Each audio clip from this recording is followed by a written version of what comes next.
नमस्कार विद्यार्थी मित्रांनो, मी सतीश देवरे.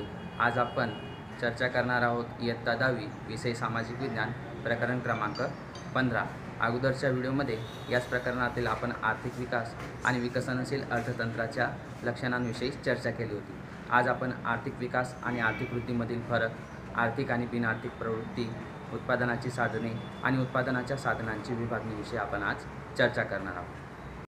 विद्यार्थी मित्रांनो, आर्थिक वृद्धी आणि आर्थिक विकास या दोघांमधील फरक लक्षात घेण्या अगोदर आपण आर्थिक वृद्धी आणि आर्थिक विकास यांची संकल्पना समजून घेऊया. आर्थिक वृद्धी आणि आर्थिक विकास देशाच्या अनुक्रमे संख्यात्मक व गुणात्मक निर्देशक आहेत. देशाच्या प्रगतीचे मोजमापन त्यांच्या आधारे केले जाते. म्हणजे आर्थिक वृद्धीची संकल्पना विकसित देशासाठी तर आर्थिक विकासाची संकल्पना विकसनशील देशासाठी वापरली जाते. त्यानंतर आर्थिक वृद्धी म्हणजे ही संख्यात्मक संकल्पना आहे. देशातील वस्तू व सेवेच्या एकूण आकारमानात वाढ होणे म्हणजे आर्थिक वृद्धी होय. जर देशाच्या वस्तू आणि सेवेच्या एकूण उत्पादनामध्ये वाढ होत असेल तर त्याला आपण काय म्हणतो? आर्थिक वृद्धी असे म्हणतो. त्यानंतर आर्थिक वृद्धीचे मोजमापन साधारणतः राष्ट्रीय उत्पन्नाच्या संदर्भात केले जाते. म्हणजे देशाच्या राष्ट्रीय उत्पन्नात वाढत जाण्याच्या प्रक्रियेला आर्थिक वृद्धी असे म्हणतात. म्हणजे विकसित देशाच्या राष्ट्रीय उत्पन्नात जर वाढ होत असेल तर त्याला आपण आर्थिक वृद्धी असे म्हणतो. त्यानंतर आर्थिक विकासाची संकल्पना आपण लक्षात घेऊ की आर्थिक विकासाच्या संकल्पनेत जीवनाच्या सर्व क्षेत्रांमध्ये सकारात्मक बदल होतो. म्हणजे जे अर्थतंत्र आहे तर त्या अर्थतंत्रामध्ये सकारात्मक बदल होत जातो. अर्थतंत्रात गुणात्मक बदल होत जातो. सकारात्मक बदल म्हणजे राष्ट्रीय उत्पन्नामध्ये वाढ होत असेल, त्यासोबत रोजगारामध्ये वाढ होत असेल, देशातील एकूण गरिबीचे प्रमाण कमी होत असेल, देशात राहणाऱ्या लोकांचा राहणीमानाचा दर्जा उंचावत असेल तर या सर्व सकारात्मक ज्या काही बाबती आहेत तर त्या आर्थिक विकासामध्ये घडत असतात. त्यानंतर आर्थिक विकासामध्ये राष्ट्रीय उत्पन्नाच्या वितरणातील इच्छित बदल, त्यासोबत तांत्रिक व संस्थात्मक बदल यांचा पण समावेश होतो. तर आर्थिक विकासामध्ये फक्त राष्ट्रीय उत्पन्नामध्ये वाढच नाही, परंतु त्यासोबत राष्ट्रीय उत्पन्नाचा जो काही लाभ आहे तर तो लाभ अर्थतंत्राच्या सर्वच व्यक्तींना म्हणजे समाजाच्या किंवा देशातील सर्वच लोकांना तो लाभ हा मिळत असतो. म्हणजे राष्ट्रीय उत्पन्नाचा जो काही लाभ आहे तो मुठभर लोकांना न मिळता तर देशातील जो काही सीमांत व्यक्ती आहे, जो गरीब व्यक्ती आहे तर त्या गरीब व्यक्तीला सुद्धा देशाच्या राष्ट्रीय उत्पन्नाचा जो लाभ आहे तो लाभ मिळत जातो. थोडक्यात म्हणजे जो गरीब आणि श्रीमंत आहे तर या गरीब आणि श्रीमंतांमधील जी काही असमानता आहे किंवा संपत्तीची वाटणीची जी काही असमानता आहे तर ती असमानता आर्थिक विकासामध्ये कमी होत जाते. आर्थिक विकासाची संकल्पना विकसनशील देशाच्या संदर्भात वापरली जाते. म्हणजे विकसनशील देशाच्या राष्ट्रीय उत्पन्नात वाढ होत असेल तर त्यास आपण आर्थिक विकास म्हणतो.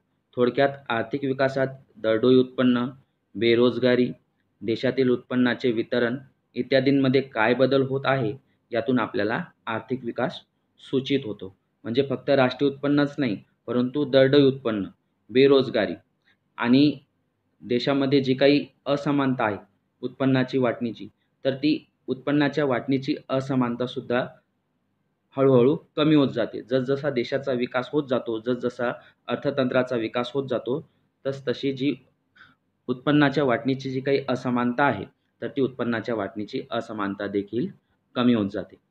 त्यानंतर आर्थिक वृद्धी आणि आर्थिक विकास या दोघांमध्ये जो फरक आहे तो फरक आपण लक्षात घेऊ. तर आर्थिक वृद्धी ही परिमाणात्मक बाबत आहे. तर आर्थिक वृद्धी परिमाणात्मक बाबत आहे म्हणजे या ठिकाणी फक्त देशातील राष्ट्रीय उत्पन्न म्हणजे वस्तू आणि सेवेच्या उत्पादनालाच लक्षात घेतलं जातं. तर दुसऱ्या बाजूला आर्थिक विकास ही गुणात्मक बाबत आहे. म्हणजे आर्थिक विकासामध्ये आर्थिक वृद्धी तर आहेच, परंतु त्यासोबत अर्थतंत्रामध्ये जो काही गुणात्मक बदल होत जातो तर तो गुणात्मक बदल ही आर्थिक विकासामध्ये लक्षात घेतला जातो. थोडक्यात आर्थिक विकास म्हणजे काय? तर आर्थिक विकास म्हणजे आर्थिक वृद्धी प्लस अर्थतंत्रामध्ये होणारा सकारात्मक बदल. तर अर्थतंत्रामध्ये जो सकारात्मक बदल होतो तर त्या सकारात्मक बदलाचा जो काही लाभ आहे तर तो लाभ अर्थतंत्राच्या दरेक व्यक्तीपर्यंत पोहोचतो. आर्थिक वृद्धी ही आर्थिक विकासानंतरची प्रक्रिया आहे. या ठिकाणी आपण देशाच्या अर्थतंत्राला 3 विभागामध्ये विभाजित करतो. अल्पविकसित अर्थतंत्र, विकसनशील अर्थतंत्र आणि विकसित अर्थतंत्र. तर ज्यावेळेला अर्थतंत्र अल्पविकसित असतं, तर त्या अल्पविकसित अर्थतंत्राच्या अवस्थेमध्ये जर देशाच्या राष्ट्रीय उत्पन्नामध्ये वाढ होत असेल, तर त्यास आपण आर्थिक विकास म्हणतो. परंतु अर्थतंत्र हळूहळू विकसित होत जातं. म्हणजे अर्थतंत्राचा पूर्ण विकास झाल्यानंतर जर का राष्ट्रीय उत्पन्नामध्ये वाढ होत असेल, जर का देशाच्या अर्थतंत्राची प्रगती होत असेल, तर त्याला आपण काय म्हणतो? आर्थिक वृद्धी म्हणतो. म्हणजे आर्थिक विकास अगोदर होतो, त्यानंतर जर का राष्ट्रीय उत्पन्नामध्ये वाढ होत असेल, तर त्याला आपण आर्थिक वृद्धी असे म्हणतो. म्हणून आर्थिक वृद्धी ही आर्थिक विकासानंतरची प्रक्रिया आहे. तर दुसऱ्या बाजूला आर्थिक विकास ही प्रथम अवस्था आहे. तर आर्थिक विकास प्रथम अवस्था आहे म्हणजे सुरुवातीला आर्थिक विकास होतो आणि आर्थिक विकास पूर्ण झाल्यानंतर आर्थिक वृद्धी ही होत जाते. उदाहरणार्थ USA सारखे जे काही देश आहेत किंवा इतर युरोपियन जे देश आहेत, तर त्या युरोपियन देशामध्ये जी पण काही आज आर्थिक प्रगती होत आहे, तर ती आर्थिक प्रगती काय आहे? तर ती आर्थिक प्रगती आर्थिक वृद्धी आहे. परंतु भारतसारखे जे काही विकसनशील देश आहेत आणि या विकसनशील देशांमध्ये होणारी जी काही आर्थिक प्रगती आहे, तर ती आर्थिक प्रगती काय आहे? तर ती आर्थिक प्रगती आर्थिक विकास आहे. म्हणून आर्थिक विकास ही प्रथम अवस्था आहे आणि आर्थिक वृद्धी ही विकासानंतरची अवस्था आहे. त्यानंतर आर्थिक वृद्धीमध्ये फक्त देशाच्या राष्ट्रीय उत्पन्नात वाढ होते. याचा अर्थ की आर्थिक वृद्धीमध्ये फक्त देशाच्या राष्ट्रीय उत्पन्नाच्या वाढीलाच लक्षात घेतलं जातं.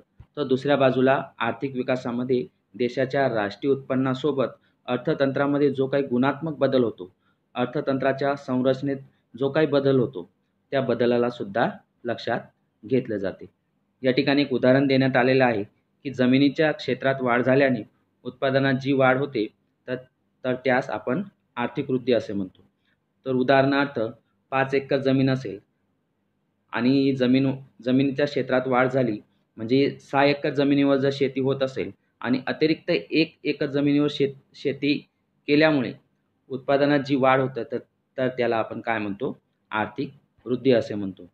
तर दुसऱ्या बाजूला तंत्रज्ञानामध्ये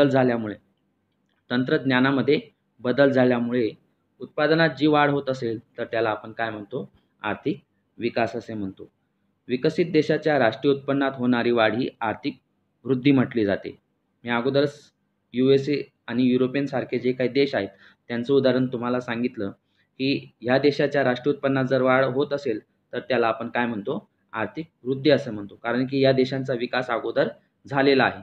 परंतु दुसऱ्या बाजूला जर भारतसारखे जे काही विकसनशील देश आहेत, त्यांच्या राष्ट्रीय उत्पन्नामध्ये जर वाढ होत असेल, तर त्याला आपण काय म्हणतो? आर्थिक वृद्धी असे म्हणतो. तर विद्यार्थी मित्रांनो, आता आपण पाहू की आर्थिक आणि बिनआर्थिक प्रवृत्ती म्हणजे काय. तर आर्थिक प्रवृत्ती म्हणजे काय?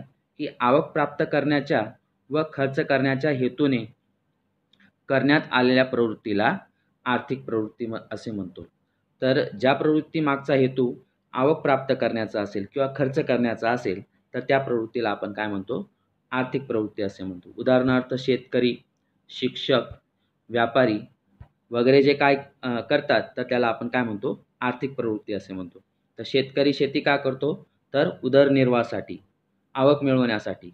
डॉक्टरी जो काही दर्दी आहे, तर त्या दर्दीची चिकित्सा का करतो? तर आवक मिळवण्यासाठी. तर शिक्षकसुद्धा. तर हे सर्व काय आहेत? तर हे सर्व आर्थिक प्रवृत्तीची उदाहरणं आहेत. त्यानंतर आपण पाहू की बिनआर्थिक प्रवृत्ती म्हणजे काय.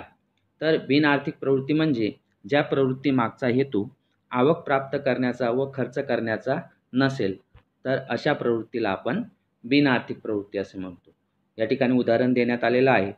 आई स्वतःच्या बाळाला वाढविते किंवा एखादी व्यक्ती समाजाचं कार्य करत असेल, तर वगैरे सारख्या प्रवृत्तींना आपण काय म्हणतो? बिनआर्थिक प्रवृत्ती असं म्हणतो. जो काही समाजसेवक आहे, तर तो निस्वार्थ भावनेने समाजाची सेवा करतो. आईसुद्धा स्वतःच्या बाळाला निस्वार्थपणे वाढवते. त्यामागे तिचा कुठल्याही प्रकारचा स्वार्थ नसतो किंवा आवक प्राप्त करण्याचा हेतू नसतो. तर वगैरे सारख्या प्रवृत्तींना आपण काय म्हणतो? बिन आर्थिक प्रवृत्ती म्हणतो. त्यानंतर भारतीय अर्थतंत्राचे स्वरूप. तर भारतीय अर्थतंत्राच्या स्वरूपाचा अभ्यास आपण 3 विभागामध्ये करतो, की जे काही अर्थतंत्रात होणारे विविध जे काही व्यवसाय आहेत, तर त्या व्यवसायांना मुख्य 3 विभागामध्ये विभाजित केले जाते. तर त्यामध्ये प्रथम विभाग म्हणजे किंवा प्रथम क्षेत्र म्हणजे प्राथमिक क्षेत्र, नंबर 2 माध्यमिक क्षेत्र आणि नंबर 3 सेवा क्षेत्र. तर प्राथमिक क्षेत्र, माध्यमिक क्षेत्र आणि सेवा क्षेत्र. तर प्राथमिक क्षेत्रामध्ये कोणकोणत्या व्यवसायांचा समावेश होतो?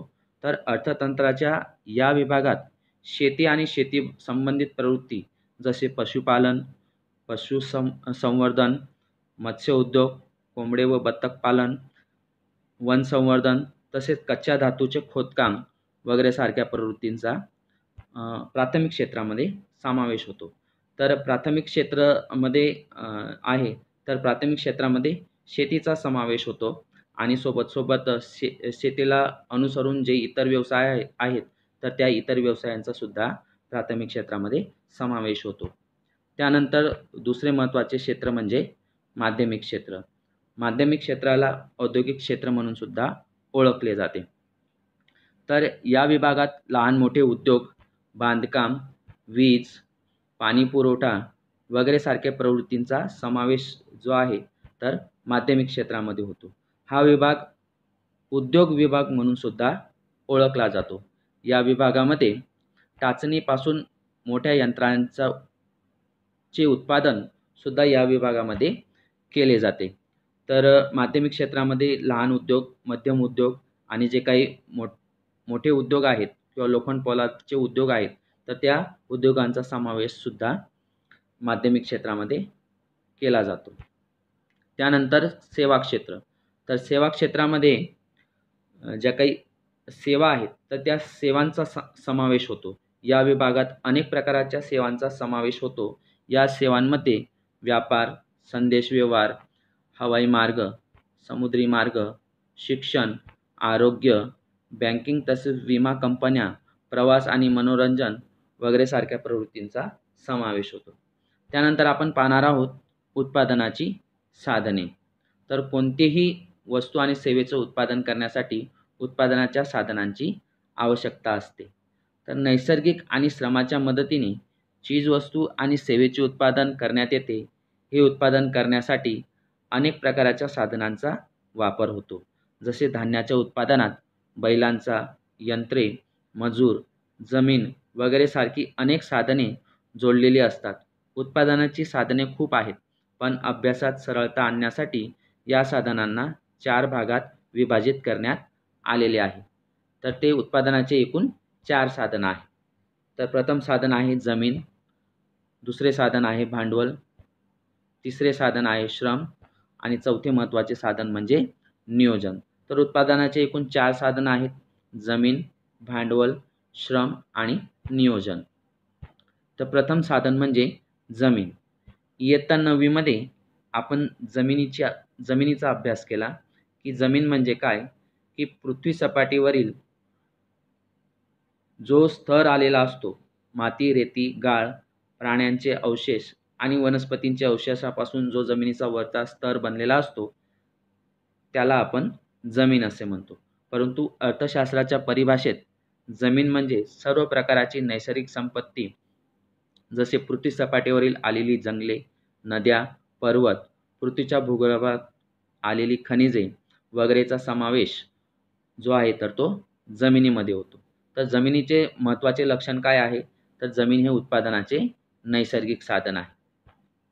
त्यानंतर भांडवल. तर भांडवल हे मानवनिर्मित साधन आहे. उत्पादनाच्या प्रक्रियेत उपयोगात येणाऱ्या मानवसर्जित साधनांना भांडवल असे म्हणतो. तर मानव उत्पादनाच्या प्रक्रियेमध्ये ज्या पण साधनांचा उपयोग करतो, ज्यामुळे उत्पादन करण्यात त्याला मदत मिळते, तर त्या सगळ्या साधनांना आपण भांडवल असे म्हणतो. त्यामध्ये यंत्र, अवजारे, घराचा समावेश भांडवलामध्ये होतो. त्यानंतर श्रम. तर श्रम हे उत्पादनाचं आणखीन एक महत्त्वाचं साधन आहे. तर श्रम कोणाला म्हणतो आपण, तर श्रम म्हणजे आर्थिक मोबदला मिळवण्याच्या हेतूने करण्यात आलेल्या शारीरिक आणि मानसिक कामाला श्रम असे म्हणतो. श्रम हे उत्पादनाचे सजीव साधन आहे. त्यासोबत श्रम हे उत्पादकही आहे आणि उपभोक्ताही आहे. तर सामाजिक विज्ञानामध्ये त्यालाच आपण श्रम म्हणतो ज्या श्रमापासून आपल्याला आर्थिक मोबदला मिळत असेल. ज्या श्रमापासून आपल्याला आर्थिक मोबदला मिळत नसेल तर त्याला आपण श्रम म्हणणार नाही. तर या ठिकाणी लक्षात घ्यायचं आहे की श्रम हे उत्पादनाचे सजीव साधन आहे. त्यानंतर चौथे महत्त्वाचे साधन म्हणजे नियोजन. तर उत्पादनाच्या प्रक्रियेत राहून भांडवल, जमीन आणि श्रम या तिन्ही साधनांचे कुशलतापूर्वक संयोजन करणाऱ्या व्यक्तीला नियोजक असे म्हणतात. तर भांडवल, जमीन आणि श्रम हे स्वतःहून उत्पादनाच्या प्रक्रियेत जोडले जात नाही. तर या साधनांचा योग्य वापर करण्यासाठी एक कुशळ व्यक्तीची गरज असते. तर या कुशळ व्यक्तीच म्हणजे काय? नियोजक. तर नियोजक हा जमीन, भांडवल आणि श्रम यांचा इष्टतम वापर करून उत्पादनामध्ये वाढ करतो. म्हणून नियोजक हे चौथं महत्त्वाचं साधन आहे. त्यानंतर आपण पाहणार आहोत उत्पादनाच्या साधनांची विभागणी. तर उत्पादनाच्या साधनांची विभागणी म्हणजे काय की आपण अगोदर शिकलो की उत्पादनाचे एकूण 4 साधनं आहेत: जमीन, भांडवल, श्रम आणि नियोजन. तर ही उत्पादनाचे चारही साधनं मर्यादित प्रमाणामध्ये आहेत आणि दुसऱ्या बाजूला मानवाच्या ज्या काही गरजा आहेत तर त्या मानवाच्या गरजा अमर्यादित आहेत.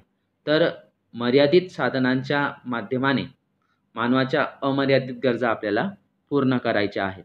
त्यामुळे या साधनांचा आपण योग्य वापर करायला पाहिजे किंवा काटकसरीने या साधनांचा आपण वापर करायला पाहिजे. त्यामुळे अमर्यादित गरजा पूर्ण करण्यासाठी मर्यादित उत्पादनाच्या साधनांचा वापर करत असताना त्याच गरजा आपण अगोदर पूर्ण करण्याचा प्रयत्न करतो ज्या गरजा आपल्यासाठी महत्त्वाच्या असतील.